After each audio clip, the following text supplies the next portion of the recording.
ngir yombalal leen seen accès Dakar Buzz daal dinañ leen di indil application bi waaw kay jëlal sa téléphone dugg Play Store wala App Store daal di fay tapé Dakar Buzz nga gis sa flèche boobu di la indiquer installation bi nga daal di fay cliquer.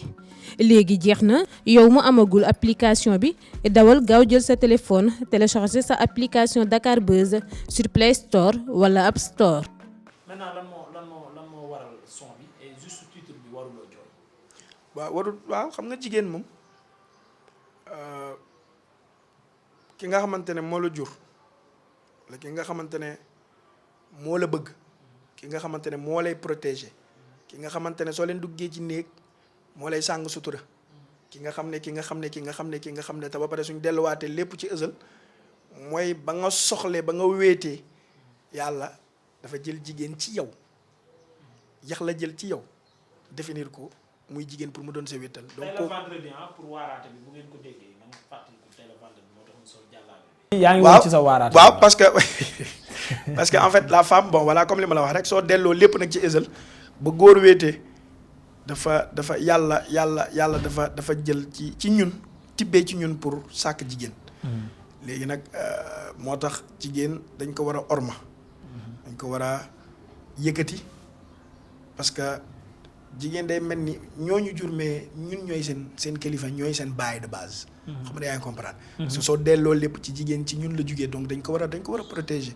léegi nag génération yi tax na ba léegi en fait on ne mesure plus en fait suñu mbëggeel ci jigéen wala lañ leen war a protéger wala lañ leen war a tu vois ce que je veux dire parce que génération yi dañuy différer donc jigéen yenn saa yi dañuy changer góor yi dañuy changer mais comme li ma wax rek nen suñ bëggee am yërmande ci jigéen nen xalaat suñu ndey yi. ñi ci am doomu jigéen nen xalaat seen ñi doom. ñi gëm seen sëriñ nen gëm ne ñi jur seen sëriñ jigéen leen. te ki gën ci mbindeef mooy yonent bi jigéen a ko jur. te Aadama ak Awa jigéen la ko yàlla jox ma ne ko suñu ñi wéeroo ci loolu nu jigéen bi bizarre suñ delloo ci loolu rek amaana suñu xel dina dalaat moo tax ma génnee son bi waruloo jooy parce que jigéen buy jooy moom te fekk moo la war a suturaal ki lay suturaal su jooyee moom da ngay sonn. d'accord maintenant son bi mu génnee jigéen comme li nga ci wax yëpp après nga gis parce que son bi dafa ñëw à son heure comme ni ñu koy waxee y a beaucoup de violence faite aux femmes violence conjugale jigéen yu ñuy agressé di leen rey ci mbedd yi. yow loolu ban message nga ciy lancé sama. nen bàyyi violence yi di dugg ci internet bi di ñëw xam kan mooy Clayton moo ëpp njëriñ ñi jël seen temps di violenter jigéen ñi ñëw leen xam koy Clayton moo gën le Sénégalais n'a rien à faire soo déggee ma ne la il n'a rien à faire il prend plus son temps à se concentrer sur son ego moo waral ñuy téye jigéen ñi di leen di sonal di leen gars yi di violer gars yi di dóor gars yi di te ba pare nag problème bi nekk Sénégal ngeen ñemewute sulli ko mooy loolu dafa yàgg ne ci dëkk bi. sulli ko tey ngeen koy xuri non mooy li ma wax lii nii ngeen di wax nii violence yooyu dafa yàgg ci dëkk bi yàgg na fii tey leen koy xuri rek di ko wax mais dafa yàgg ci dëkk bi pourquoi parce que y a un problème chez les femmes et chez les hommes est-ce que yaa ngi comprendre. d'accord di nga gis benn góor boo xamante ne ndeysaan défendre ma góor yi défendre ma jigéen yi. je défends li nga xamante ne mooy indi équilibre. da nga gis benn góor boo xamante ne ndeysaan li ko dese mu dee bëriwul. mustaqam jigéen nga gis benn jigéen solu benn colo joo xamante ne tey waa ji tey taqale ko ak sagoom su jotu ci jigéen bi sax ça va lui donner envie de dem sàkku benn jigéen est-ce que yaa ngi comprendre waxuma ne ni jigéen ñi sol ay mël fa de wala sol ay kii de se couvrir. chacun comme je suis désolé mais est-ce que loolu raison la. c'est-à-dire bàyyi sa kër noonu je donne un exemple. tey jii sa kër gi boo génnoon bàyyi ko noonu tëjoo bunt bi defoo dara. warul jox raison sàcc bi pour mu dugg sàcc. et pourtant c'est bien ce que je te dis c'est un problème de pays parce qu'il y a des gens où moi par exemple là où j'habite mën naa dem tëjuma sama kër kenn du dugg sama kër ba ma ñëwaat mooy li ma la wax problème mu dëkk bi la li ma la bëgg expliquer c'est que y a beaucoup de fous dans ce pays waa léegi nag soo xamee ne y a beaucoup de fous dans ce pays da ngay fagaru en conséquence soo fagaroo xoolal soo fagaroo. là je te suis. déjà y a beaucoup de sécurité boo xamante ne di nga ko amal sa bopp. est-ce que bref may wax ak yow. c'est que dëkk boo dem rek tu vois qui marche avec un pied sinon dof lañ lay teg mais dëkk boo xamante ne les fous sont là les violeurs sont là les tueurs sont là est-ce que comprendre tout le monde est tenu informé de ça c'est pas comme si xamuñu ko dafa ñëw rek bettuñu ñi ngi xam leen loolu mais fagaru leen en conséquence. d'accord. ou bien. d'accord wala li ma wax dafa ëpp. ah li non ma non baax gars yi ñooy jugé ñun nekkuñu fi pour juger ñun dañuy laaj rek. non yaa ngi jugé yow tamit. non jugé wu ma damay saa laaj nga wax ne maa ngi waaraate. ah saa nga wax ne maa ngi waaraate. pour ñiy seetaan mën a comprendre tey jour bi mu tombé vendredi. Maintenant on va parler de la vidéo. Vidéo bi ñu gis mu simple nga def ko ci kaw terrasse. lan moo waral loolu simplicité boobu ci vidéo. parce que loolu laay dund chaque jour. simplicité bi. non pas simplicité bi comme par exemple nekk sama kaw terrasse def sama loolu laay dund chaque jour. léegi nag damay attaqué waat sa entourage sa staff ak réalisateur vidéo bi ci biir vidéo bi dañoo gis parabole yu bari yu canal di ci feeñ publicité boobu yéen a ko doon def. da ngeen doon pubal canal. publicité canal. waaw. non publicité et canal. pourquoi vous acceptez ci seen vidéo yéen ngeen nekk ci benn terrasse boo xam ne y a que des paraboles yoo xam ne c'est écrit dessus Canal Plus mu nekk ci sa vidéo yow. yow lu ci sa yoon. c'est erreur non professionnelle. yow loolu lu ci sa yoon. je demande. déedéet lu ci sa yoon benn. parce que sénégalais la mélomane la. non acteur la ça n'a rien à voir avec li nga wax sénégalais mélomane n'a rien à voir avec li nga wax. acteur la. déedéet mais quel que soit acteur bi nga doon je te dis ci njëlbéen j'ai pris mon choix de faire simplement sama kaw terrasse sama benn vidéo xalaas jeex na point barre. non mais lii feeñ autour ci vidéo bi loolu la professionnel yi wax ne waroo ko def yow. déggoo li ma la wax.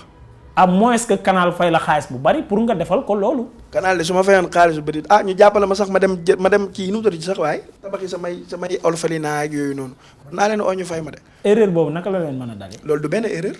gisoon ngeen ko laaj ma la tax du erreur. kon c'est fait exprès. comme je te dis demande-moi pourquoi c'est pas une erreur. ok.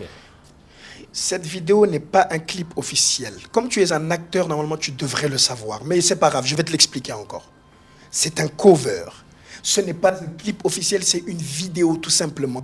Tournée en haut de ma terrasse pour pouvoir mettre de l'image sur le No Woman No Cry. Mais comme tu es un acteur et que tu as besoin que me expliquer le LOL encore, c'est ça qui est très grave en fait. non attends. Oui, j'attends. cover la. teg na le. vidéo la. bu artiste. yow yaa ko moom Clayton Hamilton.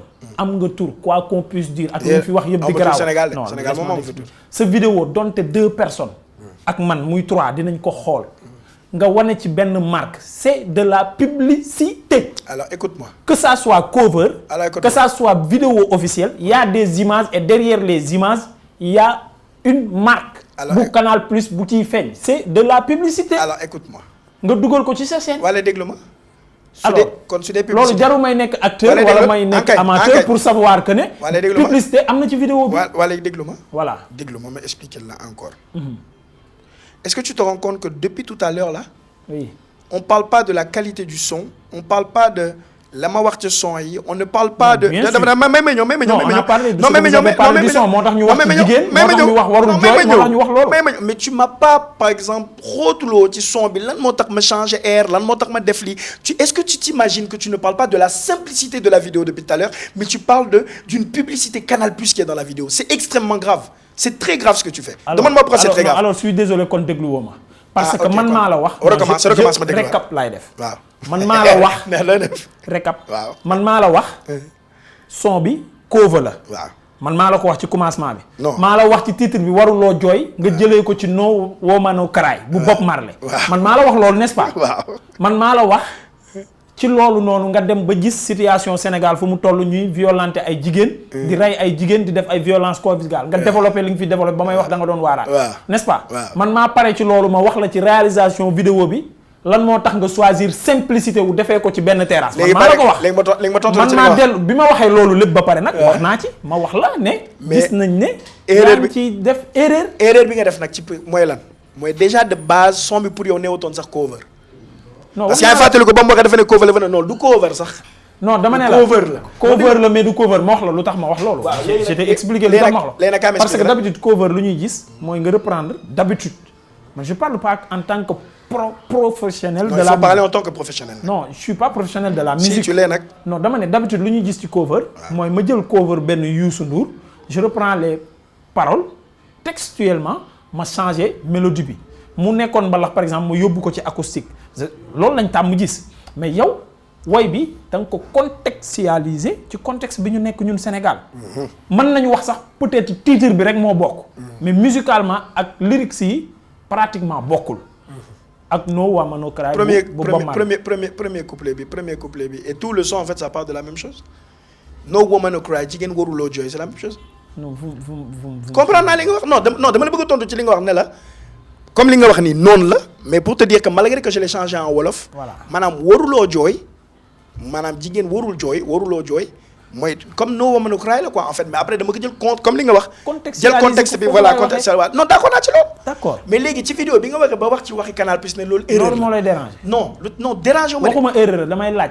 est-ce que c'est yéen une a ko faute def exprès wala professionnelle defoo leen ko. non mais dëgg la si c'était officiel comme li nga wax mais li nga wax ne dafa nekk dëgg waroon na dem ci Canal Plus ne ko saa waay kaay on te loolu mooy yoon loolu la ñëpp di def noonu normalement mais li ma la bëgg a expliquer man mooy li ma nga def bàyyiwuma ci xel parce que naturel bi may dund man yéeg ci kaw te ba pare li ma def mooy sama terrasse bi nga xam ne ay pot mais amoon na ay poti tomate ay potu sambour ay du n'importe quoi qui était en haut mais ñëw ma pour wane bling bling parce que yàgg naa def ay clip pour wane bling bling mais man li may dund dëggantaan Sénégal li nga xamante ne mooy sama quotidien moom laay dund forcé wu ma ci dara gisoo am na benn moment tant que neen laa def ci kaw donc li ma la bëgg a expliquer mooy dama jël ay modèles yoo xamante ne dañoo ñëw on a dit allez on va faire le clip en même temps ñu ñëw sol seen solo bu nice mais ci décor bu underground boo xam ne moom la ñuy dund chaque jour loolu laa ci bëggoon moo tax Canal Plus bi nga wax sax bàyyiwuñ ci xel. donc fallait me dire liñ fi wax ni yëpp. non bàyyiwuñu ci xel. déedéet du ma la wax loolu laaj ma lu tax day yomb. non du yomb de parce que boo ma waxoon loolu lay gën a compliqué. lu tax parce que dama lay wax et le cadreur et le réalisateur et le monteur. ak sa staff bi toog ak yow ngeen visionné ko avant ngeen koy balancer sur le net gisoo leen loolu lépp c'est vraiment grave. c'est vraiment grave. waaw léegi ñu ñoo tey. d'accord Sénégal ñoom nee nañ ñoo tey. man loolu rek laa mën a wax pour ñu mën a jaar loolu ñoo ko def di xoolal déet alaaji da nga ma bëgg a dugal ci kàmb kat ma ne la ñoo tey. non émission mel ni mosuma koo gis maa ngi mel ni kuy football 90. mais xoolal mais barki yàlla li dafa neex est-ce que mais non dëgg la est-ce que maintenant on va continuer ci single bi mais ci beneen registre single bi lan moo ci topp c'est bon sa cover bi xaw ma lan moo ci topp. lan mooy projet bi non da ngay xam loo may poser comme question parce que man comprendre ma li nga may wax. non mais yow déjà nee naa la ci commencement émission bi kenn xamul loo doon yow déjà xamuñu malien nga xamuñu français nga xamuñu sénégalais nga xamuñu africain nga xamuñu européen. tu sais ce qui est important xamuñu ban genre musique ngay def. tu sais ce qui est important. xamuñu yow sa timbre vocal sax nit ñi mënuñu ko teg fenn. donc nag sëñ bi lan naa la poser question pour man laa wax li nga doon. li ma mën rek mooy di ko zoser. léegi ma expliquer la benn affaire. waaw. am ngeen Sénégal loo xamante ne mosoo leen ko am ba ngeen ba musique sàqee ba léegi en tout cas ci ñi nga xam ne sama génération. kat lu fi Youssou Ndour defagul. lu si Youssou Ndour defagul. waaw da nga ne am nañ loo xamante ne nii. xaw ma lan ci musique ma lay wax ndax lu fi Youssou Ndour defagul la. mën naa laa tontu ci loolu. ayca ma tontu la ci man sama référence Youssou Ndour la loolu dama ko yàgg a wax fépp di ko yóbbu fu ne. waaye man déglu naa la nga wax ko yeewu. waaye man je croyais que li nga nekk ci télé moo tax nga ko doon wax. non sama référence man ci musique sénégalaise Youssou Ndour la. d'accord mais mën naa laa wax fukki yëf yoo xam ne maa ngi ko maîtriser ci musique te Youssou Ndour xaajul ba kay mën. lan la mënul rap mënul dancehall mënul zouk mënul R&B il a son timbre vocal mais li ma mën am na lu ma mën te Youssou Ndour lu mënul. mu am lu mu mënta mënoo ko. mooy lan ainsi va la vie. mooy lan. am na lu mu mënta mënoo ko. mbalax bi. non xaw ma. lan la mooy li ma la expliquer quoi. non yàlla moo bindee noonu. fi mu toll nii yaa ngi non su fekkee ni ci anam musical kese lañ yem. buñ dugg ci bëni aadama. su duggee ci bëni aadama moom. musicalement parlant. comme musicien bu nekk am na lu mu mën lu moroomam mënul. dama ne la musicien laa la wax. musique Sénégal ñiy musique Sénégal. amul kenn ku ci musique loo xam ne mënumaa dugg ci la ngay def mais la may def kenn du ci dugg li ma la dafa leer. nañ débat ci loolu. d'accord jarul saa yi ka déglu ma kaa ma ne damaa soxla ñi ñuy juger pour mu mën a li ma wax mu ñàkk ne. non man maa wax débat wu ma ci parce que gars yi ñooy juger. dama ne la déglu ma luy képp bu ko di def ma dugg fekk la fa la may def kenn du ma fekk maa la ko wax. fait du Youssou Ndour. bàyyi may ma bàyyi. fait du Youssou Ndour. Clé fait du Youssou Ndour laa. yóbbul xoolal yóbbul gaar gi fële ca Mali boo ko fa jëlee nga yóbbu ko ca Dakar ga ca Mbadaan fee sax. ci gaar bi laa ko fekk moom laa ne nga yël booy bi yóbbu ko ci gaar bi boo ko fa jëlee nga yóbbu ko Dakar ga ca yoonu Mbadaan kenn mënu faa dem loolu laa wax nga def. non boobu xaw ma. alors Youssou Ndour dong ko man alors boobu yow. non dégg nga dama ne la wéy boobu xaw ma ko laa wax. ça veut pas dire bi waa ji doon wax sànq. xool ma fi. waaw. dama ne la. mais bëri naa ay son Youssou Ndour yi ma tamit te yow laajoo ma ko xam nga mooy li ma déggu li ma la expliqué en fait il faut pas non man dama def métaphore. non waaw xam naa métaphore yóbbu ko ca Mali boo ko jëlee yóbbu non li ma la bëgg expliquer mooy il faut que nit ñi comprendre li ma wax dama ne la techniquement ak au niveau de style musical te yow yaa ngi nii wax nga ko léegi sa bopp kenn xamut li ngay def sa timbre vocal kenn xamut fu ñu koy teg mooy li ma la expliquer Youssou Ndour tey su ma la laajee Youssou Ndour li muy def xam nga ko su ma la laajee tey benn rappeur li muy def xam nga ko alaaji bi waxante dëgg koo laaj tey yow di nga xam mais man maa mbaay maay sa problème parce que xamoo li ma def ko musique ami internet lu ne mus ngeen koo gis ci télévision Sénégal interviewé nit ba mu daw interviewé nit mu gedd mus ngeen gis émission bu ñu arrêté parce que ñaar ñi ko doon def mujj ñu déggoo même tey ngeen ni mës a gis présentateur bu teg ay këyitam bàyyi émission bi bàyyi ko moom kese mu def finalement loolu laay mujjee def mais Clayton say ambition lan la par rapport ak li nga jënd nii cover la vidéo la single la xaw ma mais say ambition derrière loolu lan la c'est-à-dire quoi c'est-à-dire nit day jënd single pour préparer album mu jënd lenn pour def événement wala mu jënd vidéo pour def leneen c'est-à-dire lii nga jënd nii pour lan la lan moo ci topp lan mooy suite man musique bi dama ko def pour ñi nga xamante ne ñu ngi may topp di ma suivre ci Instagram ci internet mélomane yi comme yow yi nga xamante ne bëgg nañ ñi may def donc je sors la musique pour vous en fait pour génne la mais c'est pas pour bëggoon naa génne album bi dama koy annulé lu tax ah lu tax safatuma rek non yow daal musique bi ba finalement la nit ñi doon wax dëgg la waaw parce que nit ñi fii Sénégal moo yeggee la ko xaw ma ndax wax nañ la ko parce que man lu gars yi wax mu nekk sama nopp dinaa ko indi gars yi dañ tàmm di wax yow musique bi fowukaay nga ko jàppee dëgg la wala parce que moom nga wane fii nii damay jënd album non bàyyi naa ko quoi jënneetuma album c'est-à-dire fowukaay nga jàppee musique bi bon fi mu toll nii avant may tontu li ma bëgg a xam mooy foykaay ci yow mooy lan loolu laa bëgg a peser avant de répondre foykaay pour yow mooy lan mooy loo fulaalul loo joxul benn cër loo wormaalul loo xam ne bu la neexee def ko bu la neexee bàyyi ko bu la neexee def ci benn affaire yii nag yaa ngi mer nag non mer naa parce que musique bi ni mu ñu ñoree ak yow talent bi nga am ak sénégalais yi ni ñu la fonkee nga yaakaar ne fonk ñu la nga toog ba bu la neexee ne damay jënd album bu la neexee ne duma ko jëndee mais c'est inadmissible respecté woo musique bi respecté woo ñun ñu nekk ci industrie bi bàyyi ma waay barke bàññee si man yow laa bëgg buy ma fii xoolal man yow laa bëgg xam nga non c'est que foofu ma mais je suis content kay ma expliquer la d'accord explique damay kaañoo rek man non alaaji musique dama ko bëgg de te dama ci am mission man xam naa ne am naa ci mission boo xam ne sama mission bi peut-être que jotagut wala peut-être que mu ngi ci yoon bi mais su dee album xoolal sànq wax naa la def naa benn album ak Rosso waaw anam j'ai fait un mu ngi nii ci dëkk bi génn na mais on prépare la réédition quoi génn parce que en fait il y a eu beaucoup de lacunes familiales entre nous est-ce que tu comprends il avait des problèmes avec des trucs moi aussi de mon côté donc on n'a pas fait ce qu'il fallait quoi en fait la promotion qu'il fallait donc là en fait on va augmenter les titres et ressortir la réédition tu vois ce que je veux dire dans l'album il y a des sons qu'on a fait des covers de Youssou Ndour yoo xamante ne est-ce que fàttali ko Akhiru Zaman bi Youssou Ndour fàttali ko xëcc bi mu ko xëcc ci biir 9 secondes et quelques yuuxu boobu noonu 9 secondes et quelques je me rappelle dinaa la dégluloo son boobu ba ma defee cover bi di nga dégg ñaata minute la ñaata seconde laa ko xëcc nga xëcc yow comme ça kon baatal nga record kan record boobu noonu ndax baatal naa record waaw waaw laa nga samay frère rek dinañ la expliquer xaar rek ba yow ba soo paree say frère la fañ borom mbaam lay faral di du faral borom ancien de kon léegi da nga bëgg ma tegale rek yuuxu bi nga dégg ñaata bien sûr teg ko dinaa tegal yuuxu bi nga calculer ma ñaata seconde yow d'accord dinaa ko calculer ami internet je vous rappelle yéen a ngi ci dakarbuzz.net ak Dakarbuzz TV tey ki ñu dalal moom mooy Clayton Hamilton moom lañ moo ñu dalal quoi biir këram moo tax muy def lu ko neex ci biir émission bi Clayton Hamilton lekkatu pinton léegi nag dañu bëgg chronomètre yuuxu boobu noonu nga xam ne Youssou Ndour defoon na ko ci axiru zaman manuma way quoi non damay way damay nettal rek pour sénégalais yi rappelé wu lool donc léegi moom day connecté bluetooth am après may leen son bi naa la woon léegi yóbbu ko ñu xool naa la woon léegi ne man mi nga xam ne nag ci tiiñalaate laay dox maa ngi nii di jàpp chrono pour ñu xam ñaata minute la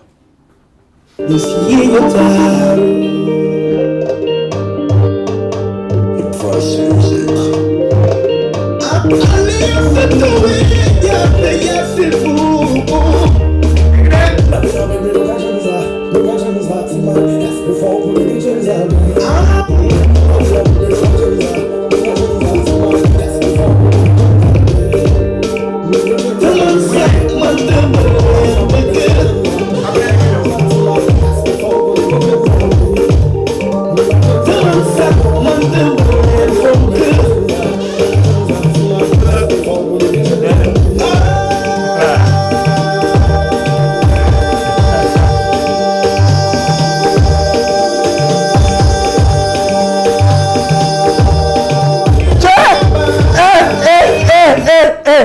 mu ngi nii 12 secondes 43 moom la ko yuuxu na leer 12 secondes 43 Youssou Ndour 9 secondes la ko defoon je me rappelle très bien parce que lii nii dama ko daan fooyee maag sama benn copain bu ñu naan Bougay Moussa Gueye grand frère am dañ daan werante ci lii am na beneen yuuxu bu Michael Jackson bu ñu ko daan comparé Michael avait fait 7 secondes et poussière Kumba Gawlo avait réussi à faire 8 et quelques Youssou Ndour moo defoon 9 yow nga yóbbu ko ba 12 secondes 43.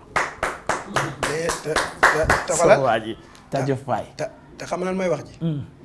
mooy pour te dire que ñi nekk sama wet ñoo ma stoppé ba may def lii. ah bon. parce que nii may waxee yow nii. tout de suite. xoolal xam nga fi mu toll nii jaguma 100%. waaw mais nii ma toogee nii. waaw xoolal sànq may jóg taxaw wala toog wala jël sama nooy mën naa laa koy yóbbul ci seconde yoo xamante ne xanaa su boobaa da nga may saaga après. waaw di garaawul jaru ko. c'est pour te faire comprendre que.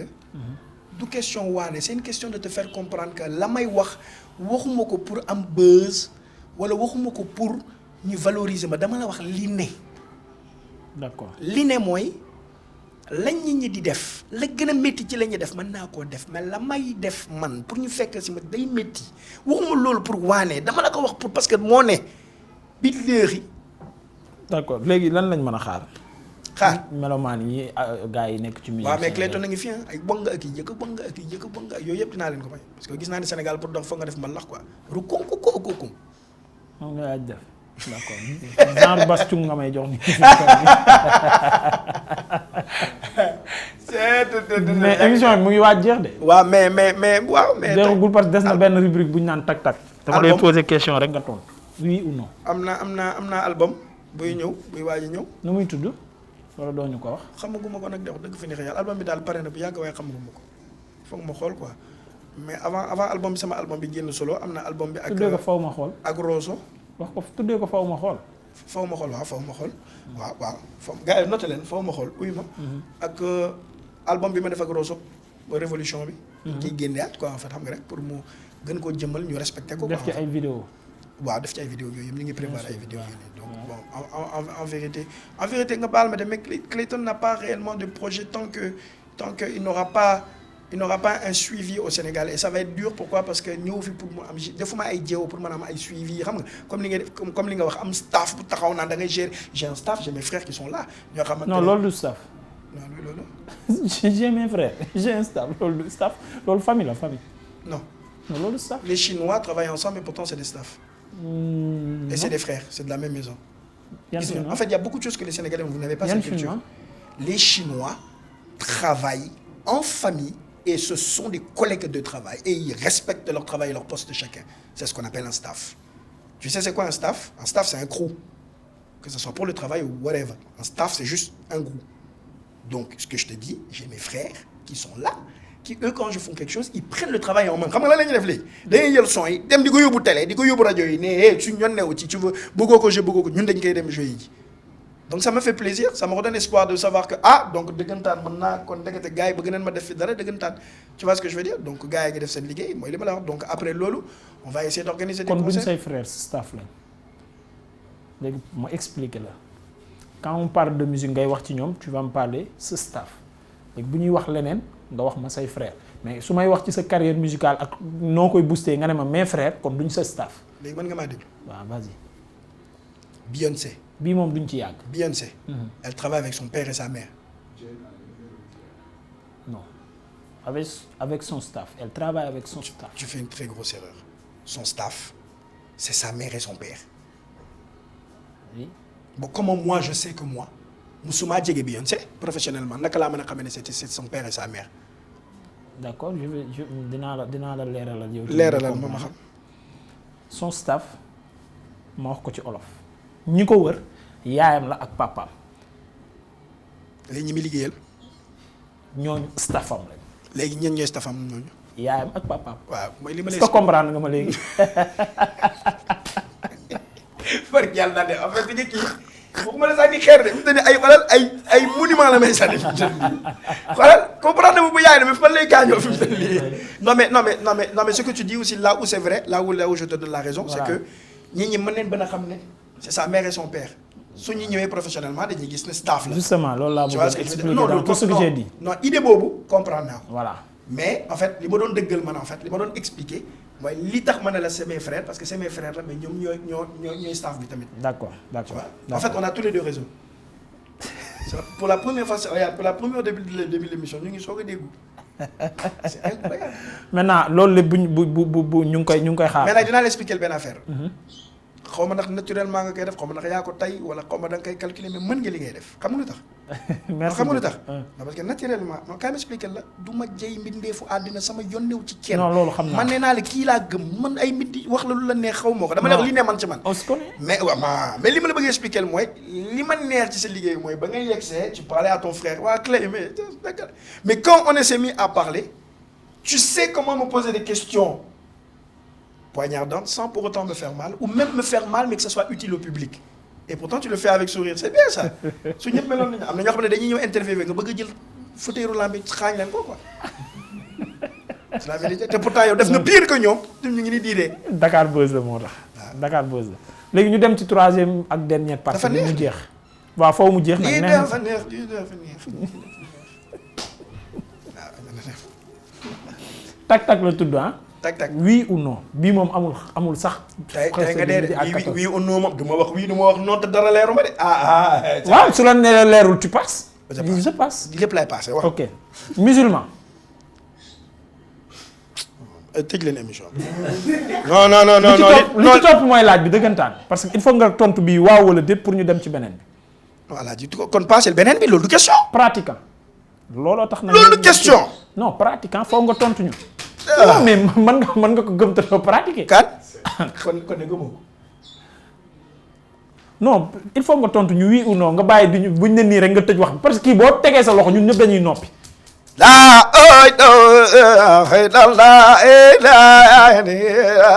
fi mu toll nii damay corrompre.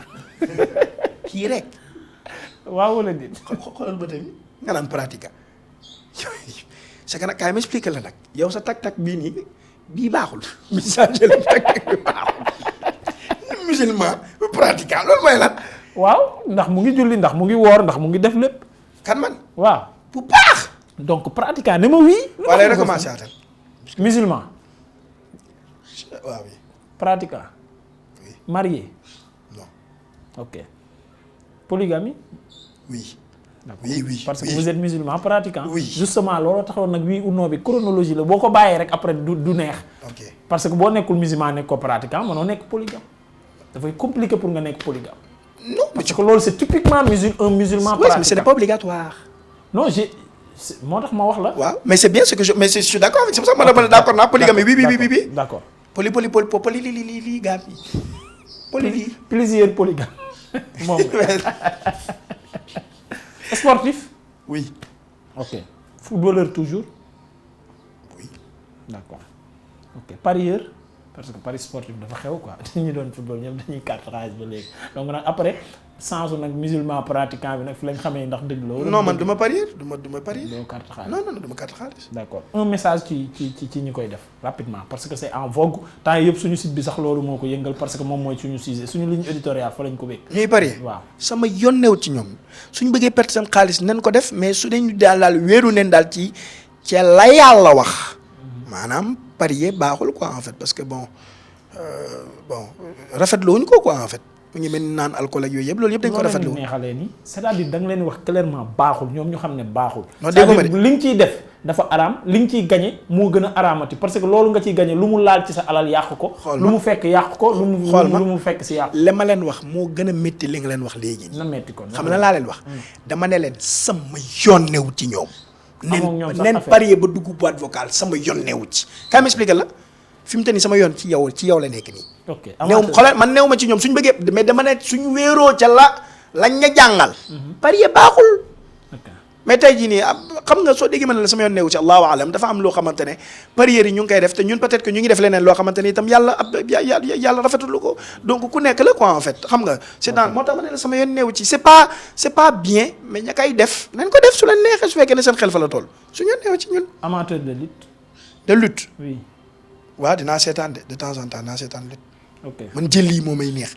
Crawford yi kii mais dégg naa temps yi amoon na benn kii quoi gars yi dem di xeex di jamaateeg yooyu noonu. man dama waxu làmb moom mais loolu naay sut quoi il faut pas que ñu def loolu xam nga lu tax. wax leen ko. xam nga lu tax. parce que làmb ji yàlla dafa def ne tubaab yeeg ñeneen ñi ku nekk am na basket am na football am na ñun Sénégal nag ñun moom Sénégal kenn demul ñu des donc ñun yàlla sport bi ñuy jox fii Sénégal mooy maanaam bëri. est-ce que comprendre bon affaire yi cumbukaay ak yooyu yëpp pour neexal la nice na day neex yow mii di seetaan télé sax nekk bitim réew loolu dalay neex bàkku yeeg yooyu noonu waaye kantaak kii di ñëw ak di def ay kiyam kii di ko xëpp saw ak kii di ñëw jël ay béj jën di ko jam ak dafa rafetut en fait. dafa rafetut te day tax ba doom yi suñ xale yi nga xamante ne ñun dañ leen wax ne lii mooy suñ sport national ñun xam nga su continuer ci yoon boobu rek du nice en fait. pourtant lu neex la billaay man dóorante yi bëri te fiw loolu dafa neex. léegi nañ jógee ci dóorante bi ñu ñëw ci lu neex bi quoi muy bëgg suñ la bëgg nga jabaru artiste. man naa am complice rek. ok su ma la mayoon Coumba Gawlo jabar. kan. Coumba Gawlo Seck dina ñëw. non dégguma. waaw ak déet su ma la mayoon Coumba Gawlo Seck jabar. waaw di nga jël waaw. Coumba Gawlo Seck. waaw mais. Magu Matar Seck. non mais Coumba Gawlo Seck non loolu. waaw xanaa wala déet la de tontu. non de dafa ndànk damay justifier sama déet bi. non kii tak la. waaw non ah ko ñàkk ci tak ba léegi. sànq ñu wax diine moo gën a fort. doo yàgg ñu wax non Seck rek ñu mel woo. non xam nga lu tax. parce que là c'est délicat xam nga lu tax mu délicat parce que Coumba Gawlo Seck c'est une grande dame et une vraie dame et une belle femme mais problème waaw mais problème bi mooy li ma la bëggee expliquer man tuuti naa ci takk Coumba Gawlo Seck non il faut qu'on remette les choses dans son contexte quand même. supposition laa nekk je suppose. non mais suñ ma xëy bés may la Coumba Gawlo. non yow da nga koo am ba mën ma koo may déjà sax yow xam nga li may wax ci waanee ngi supposition la. may ma ko soo ma ko may ma takk ko soo ma ko may yow waaw tey rek nga dee dinaa xool ndax mën nga ci dara yow. ah yow tata kon yow sa tata ngay maye. sama tata laay maye parce que dafay yàgg ca bëgg mu gën a lam. tata Coumba dinaa ñëw jël si la may la Clayton Hamilton comme moom nee na su ma la ko mayee moom dina jël. man de tata Coumba su ma ñëwee sa kër si mën naa la raxasal ay bool di waxtaan di la ñaanal yàlla waaw loolu daal mën naa ko di la sikaral loolu amul benn problème waaye ay kantaan may ma tata Coumba yow tata Coumba nga wax de tata yow. waaye yow mais en tout cas c'est une très belle femme et c'est une femme respectable même musicalement. elle fait non elle est naturelle mais elle est respectable en tant qu'artiste même en tant que femme ak ce qu'elle défend ça peut te plaire ou pas te plaire mais musicalement en fait elle a ramené la musique sénégalaise très loin aussi tu vois en fait je fais partie pour que li ngeen ni nga ko xamulee je fais partie de ces genres de personnes qui sont là qui ont amené la musique loin moi en tant que ma génération c'est ce que je suis en train de faire. ok je vais en rajouter yow musicalement nga wax mais l'entrepreneur man laay wax moom elle est aussi très respectée.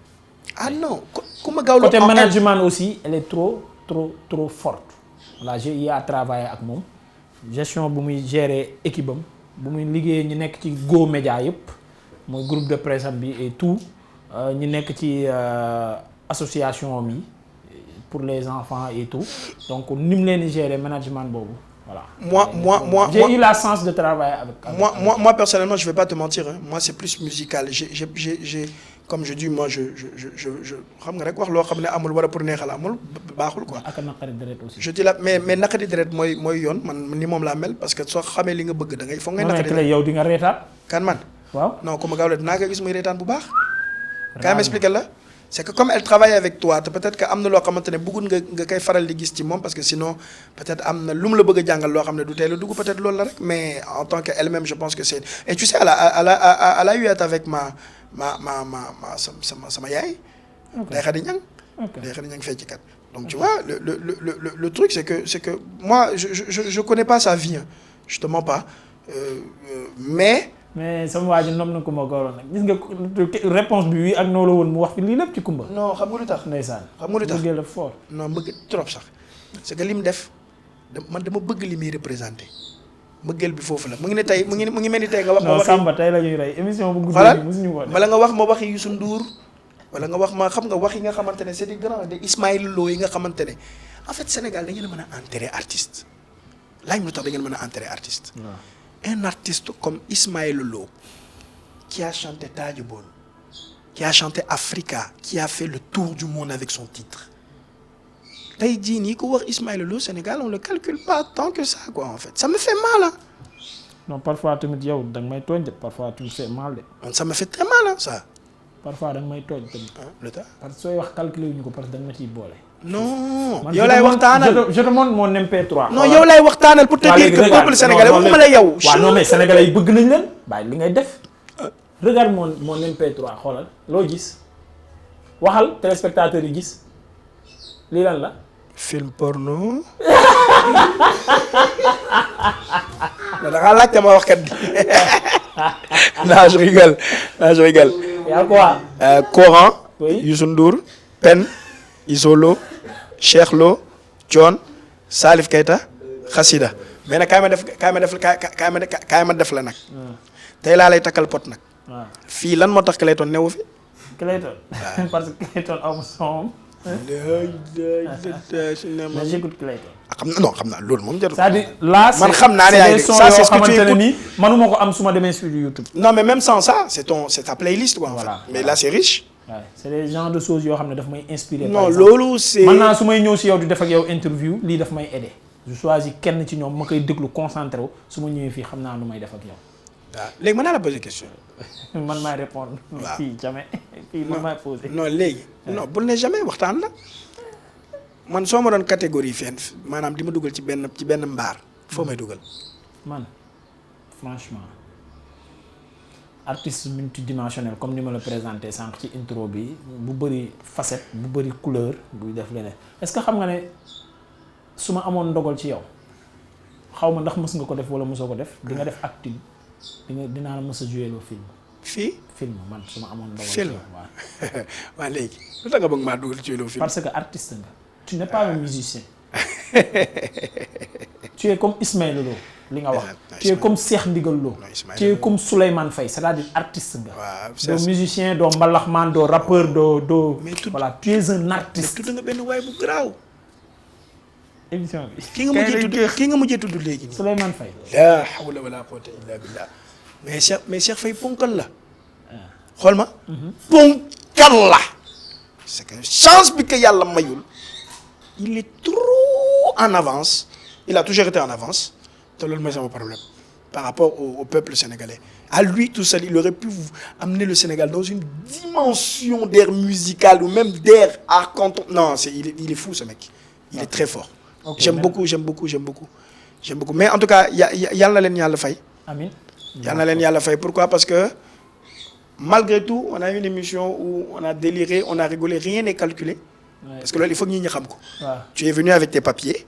tu as écrit mais loolu maa leen ko wax daf ko doon téye pour fëgg nii rek mais mën naa la wax ne posé wu ma zéro ci li nekk fii ay questions yoo xamante ne c'était personnel yoo xamante ne wala question yoo xam ne bëgg na public bi xam ko loolu la ma doon posé te man itam loolu laa ko wax nee naa ko alaaji jëlee sa kayit yi teg ko fële lu question bi métti wala lu mu saf posé ma nañu internet saaga nu ñuy mais na doon lu naturel. parce que dama bëgg yow soo ñibbee.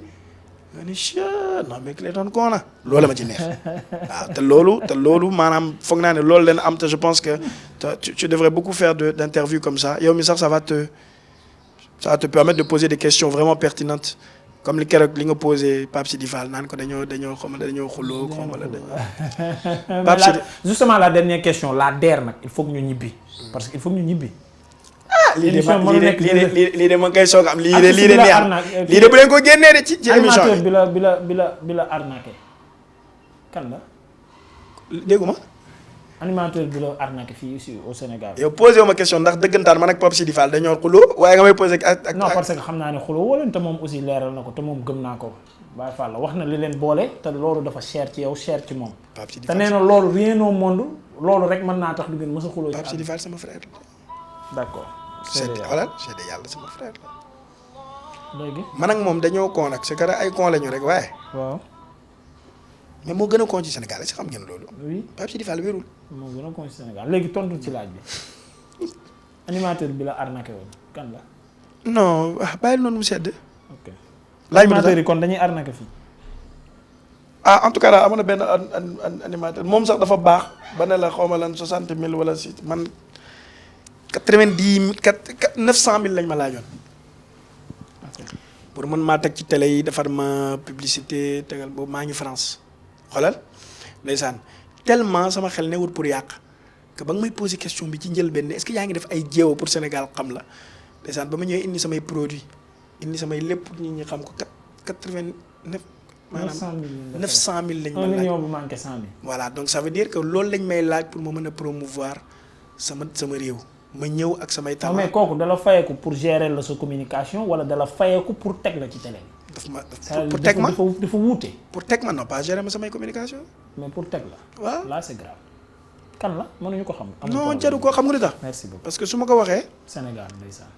bon Sénégal lañ nekk ba pare 2 bàyyi ma suturaal ko 3 loolu romb na new ñu fii pour man nee naa la man lépp luy tilimal Sénégal rek doo ma ci fekk ci gannaaw nga may fekk man lépp luy teg Sénégal en avant ci loolu laay nekk mais dama la bëgg expliquer ne la li ma daj ci dëkk bii nii bëri na trop te ba léegi maa ngi ne ñëpp ñëw ma wax waxuma ne lii ak lii waxuma laa ak laa en tout cas sama musique laa am. sama musique laa am comme yow li nga def nii tey jii nii jug ba fa nga dëkk indi samay gars yu baax yi sama taalibe baay bi kii dama ko bëgg Amadou dama ko bëgg kii taalibe baay la kii bu baax la xa essayer comprendre Hamza ak Malick nag Hamza non ñii samay Hamza gisoo sàkkari yàlla gi Malick moom sama kërën-këntëng la loolu safut sax nit di wax fii yëpp samay tiim leen yow rek yaa ma ci xawante kii rek di bousculé rek essayer comprendre donc le fait que ngeen ñëw fii booy xam nga ñu def lii dafa neex. te lii am na ñoo xamante ne peut-être que pour ma am ko imagine toi. faw nga fay leen. ba tey nii je me sens plus valorisé que Dadju par rapport ak yéen xam nga lu tax. dem ngeen fekki ko ba muy def conférence de presse essayer comprendre mais tey jii nii li ngeen am ci man nii peut-être que amoo leen ko ak Dadju. bëgguma la ko woon wax mais je vais dinaa la wax benn wax pour nga comprendre est-ce que xam nga jour conférence de presse boobu dañ ma. ôté mon micro pour bañ ma wax. ah bon parce que li ngay wax nii moom laa doon déplorer.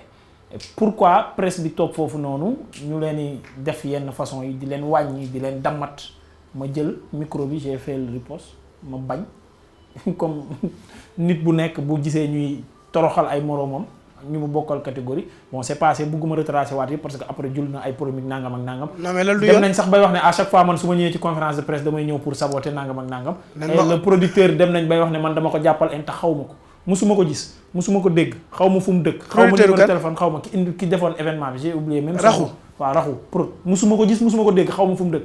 et li ngay wax ni moom laa doon déplorer. lay déglu ma te yenn traitement yu am foofu. lay déglu ma lay déglu ma. voilà mooy loolu. non lay déglu ma nañ bàyyi mu seet. non du ma bàyyi mu seet déglu ma. man je vais t'expliquer raxu prod xam naa ko bu baax. dama la bëgg a expliquer nga xam. dama ne la. tu sais la vérité gêne quand tu as des choses à cacher hein ou quand tu es pas dans la vérité. donc yow la kon yow laa dégg am na benn moment benn waaye mu ngi wax mais wanewuñ ko. waaw après mu ngi naan il faut respecter voilà maanaam parce que c'est la vérité. je l'ai dit en wolof. bi wolof commencé ma ne ko ce que je vais vous dire je vais pas le dire en français. parce que le lait ça se lave en famille. mais li nga def wolof laa la koy wax pour ñoom ñu bañ a comprendre. ma wax ko li ma koy wax mais li nga def finalement estafam ñëw këf micro bi tere ma wax et voilà. léegi problème bi xam nga mooy lan. mooy li ma la wax.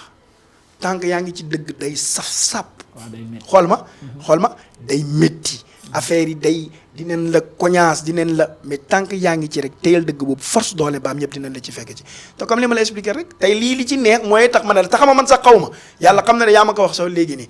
dama ne la je me sens tey plus valorisé que qui que ce soit parce que émission bi ñu am nii di kaf di ree nga laaj ma lu la neex. parce que déjà xamante ne 2 on est des frères 3 on est des maanaam collègues dans le travail. te loolu dafa neex en fait. loolu laa la bëggoon dëggal quoi ne lii dafa neex quoi. en fait merci beaucoup loolu en fait lii dafa neex trop. te gis nga genre yi nii ñuy am gars yi di ñu xool di ree di commenter positif wala négatif loolu yëpp. day neex loolu mooy neexal Sénégal te loolu suñu ñëpp ñu mbooloo. quel que soit ku nekk na wax lu ko neex rek mais suñu oote Sénégal na ñëpp téye drapeau bi. waaw billaay ci kaw lañ jëm. merci beaucoup Bipa dama fay jaare tëj parce que damay big up ñëpp ñuy commenter ñëpp ñuy suivre émission man j'ai l'habitude de dire que site internet yi beneen démocratie la ñu indi ci média. parce que autant ñun dañ daan seetaan RTS wala di seetaan TFM. di am lu ñu naqari amuñu fuñ ko bindee amuñu fuñ ko waxee.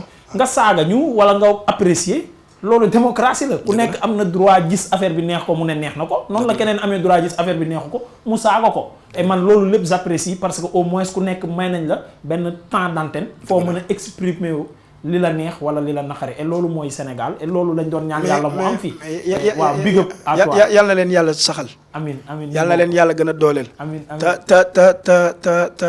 te loolu en fait li xewoon ce qui est bien c'est que ça vous a yow ça t'a montré que malgré que sa dëkk mën nga fa ñëw di def sa liggéey ñu lay tuuteel te lii tax ñi lay tuuteel ñi jógee feneen la ñëw seen dëkk parce que fii sa dëkk la kenn ëpp la fi droit kenn ëpp la fi droit de parole donc suñ la ko bëggee xañ pour nga nëbb yenn yi rek nga war a xam ne déjà de ñu ngi gën a farataal ñeneen yi ko ñun te kaay ma expliquer la man tey jii nii yaa ma gënal TF1 man yaa ma gënal tey Le Figaro yaa ma gënal parce que malgré que foofu laa juddoo mais tey jii nii man maanaam sama Sénégal jii nii tey jii nii su ma leen jël farataalu yéen suba doo leen mën a dem ba sut waa Figaro waaw mais c'est le même problème qu'il y a dans les artistes suñu booloo fépp fu ñu dóor day naaj ok defal dara pour Dakar Buzz ñu tëj émission bi woyal sant naa borom bi ma may sant naa yàlla xam nga ne kenn du moom yow kon sant yàlla yow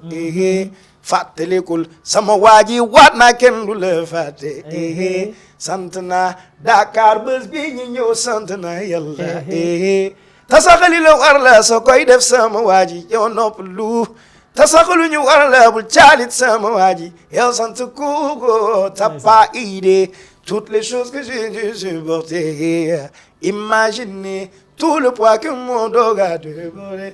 اللهم صل على سيدنا محمد الفاتح لما ولق والقاتم لما سبق ناصر الحق بالحق والهادي إلى صراطك المستقيم وعلى آله حق قدر ومقدار العظيم سبحان ربك رب العزة عما يصفون وسلام على المرسلين والحمد لله رب العالمين. ngir yombalal leen seen accès Dakar Buzz daal dinañ leen di indil application bi waaw kay jëlal sa téléphone dugg Play Store wala App Store daal di fay tapé Dakar Buzz nga gis sa flèche boobu di la indiquer installation bi nga daal di fay cliquer léegi jeex na am nga sa application Dakar Buzz ci sa biir téléphone saa soo fa duggee rek mën na am bépp xibaar boo soxla moo xam diine tàggat yaram faits divers people politique wala société ak it tamit ay entretien yu mucc ayib yow mu amagul application bi dawal gaaw jël sa téléphone télécharger sa application Dakar Buzz sur Play Store wala App Store.